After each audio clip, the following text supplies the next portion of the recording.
man. Can you say no? I'm the head of household. You should listen to me. Can you say no?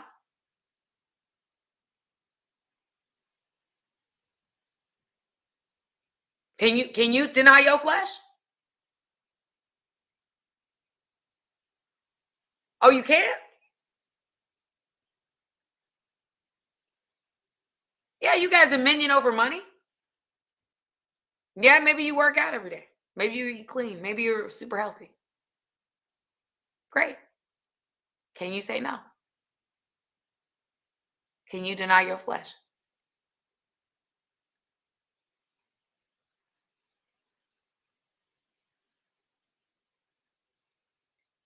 I think you can. And I think I'm a little bit tired of people making the lack of self-control in our men and making that attractive. It's not attractive. It's a turnoff. When a man does not have sexual discipline, it's actually a turnoff. When a woman doesn't have sexual discipline, it's a turnoff.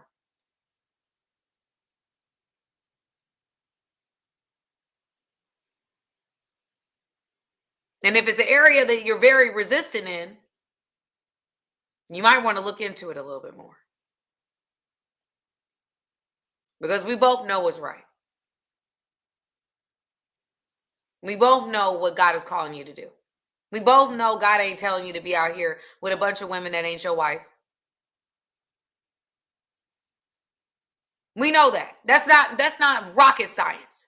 It's going to take an act of self-control, an act of discipline to say, I'm saying no to this.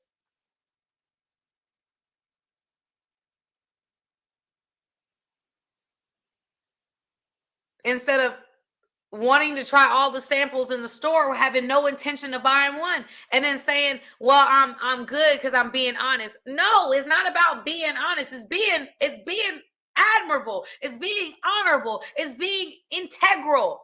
That's what it is. If you can't handle the responsibility of a woman, don't play with them at all.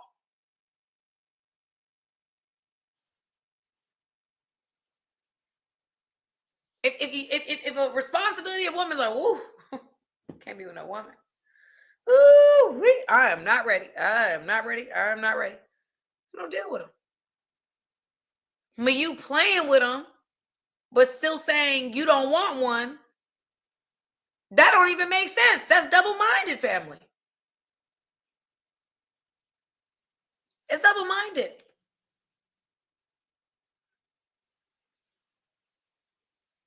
Because you want a woman. Otherwise, you could really be on your own with nobody for years. Like Paul, who wrote 3/4 of the New Testament.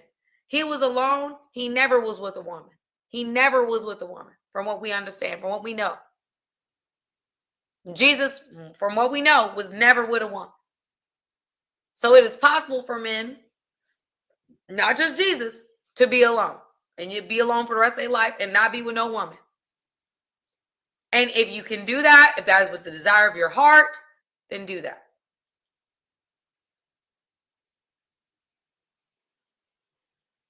But most men, that's not the story.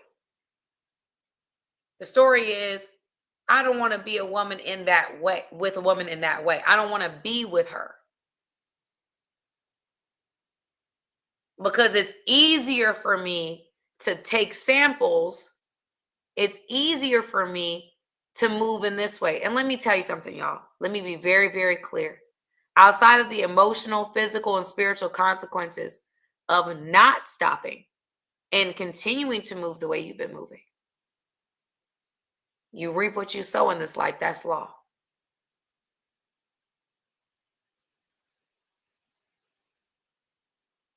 You reap what you sow in this life. That's law. You sow in evil, you'll reap evil. You're not walking in a way that's admirable by sleeping with women when you have no intentions of really being with them or marrying them or anything like that. That's not integrity. That's not what God's calling you to do. That has nothing to do with God. Nothing. Because God calls us to have self-control. That's when it says the fruits of the Spirit are love, joy, peace, patience, goodness, kindness, faithfulness, and what? Self-control.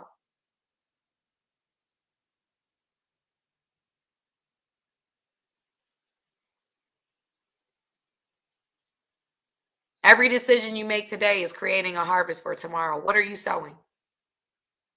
Anything you give up for the betterment of God and his kingdom, you reap. You will get it back.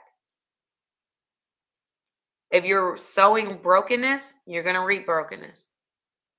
If you're sowing discord, you're going to reap discord. If you're sowing a lack of self-control, you're going to reap that. If you're living your life in a way that you know that God is not pleased with, understand that you reap that. Understand that every choice you make has a consequence, every single one. No one is above that. No one is below that. And creating excuses like women are this way. Each gender, male and female, each sex, if you will, it's literally a self-fulfilling prophecy on both sides.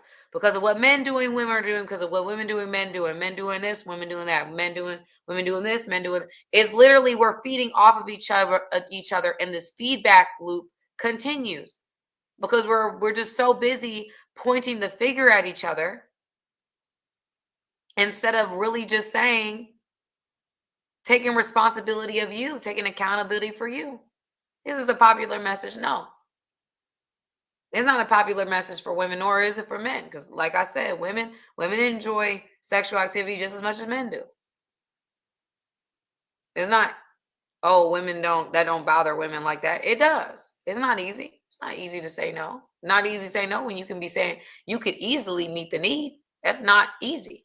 Me being able to, or any woman being able to say no when you don't have to say no is strength.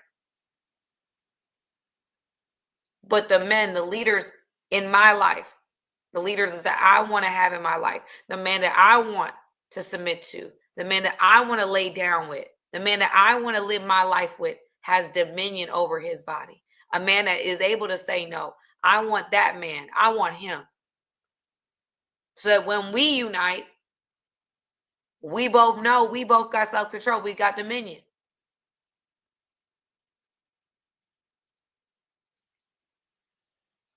And if I know my man got dominion over him, I know that the rest of the world is easy. If you can control you,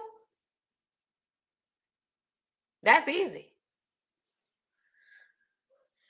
When I see a man that got a man that know that listen, I know what I want. That's my woman right there. I'm not going nowhere. I don't care what you throw at me or what you show me.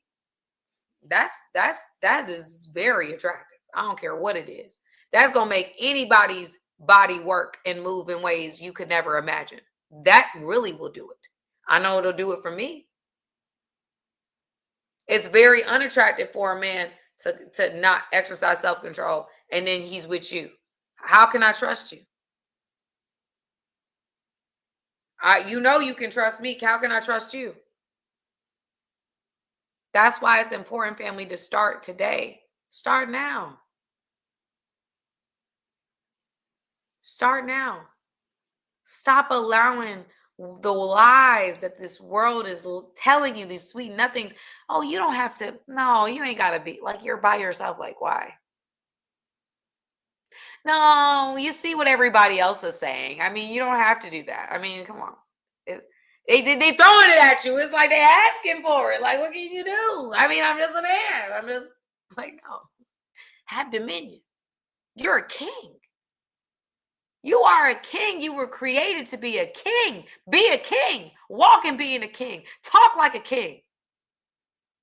You were created to be a king, and God can't give you no daggone kingdom until you become a king. It would be irresponsible for him to give you the things that you're asking for if you're not a king. Do what kings do. Did kings sit out here and do whatever? No, kings got married. Kings had queens. Kings was taking care of their responsibilities. Kings had responsibilities, and they were stewarding those responsibilities well. Kings wasn't out here just moving around, living with people, doing whatever. No, that's not how kings were moving. That's not how kings move. Kings have dominion.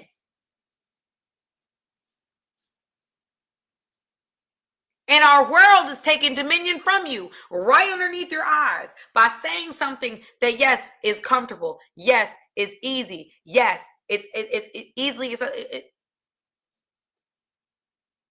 it's so easy. You ain't got to change. You ain't got to be better, blah, blah, blah, blah. And then we're like, oh, that's a strong man. That's an alpha man. That's a man that can come in and do the things. And no, it's not. No, absolutely not. You don't have dominion over you. That's not strong. Strength, as I stated before, is loyalty and commitment. That is strength. Why do you think most of our world leaders are married? Why do you think that is? Or the men that you see written about in history books, why do you think those men were married? Why do you think that is? Because God, no matter what religion you are, honors marriage. So the very thing that takes you to the next level is the thing that the world is discouraging the most. Hey guys, thank you for watching this video. I appreciate you guys.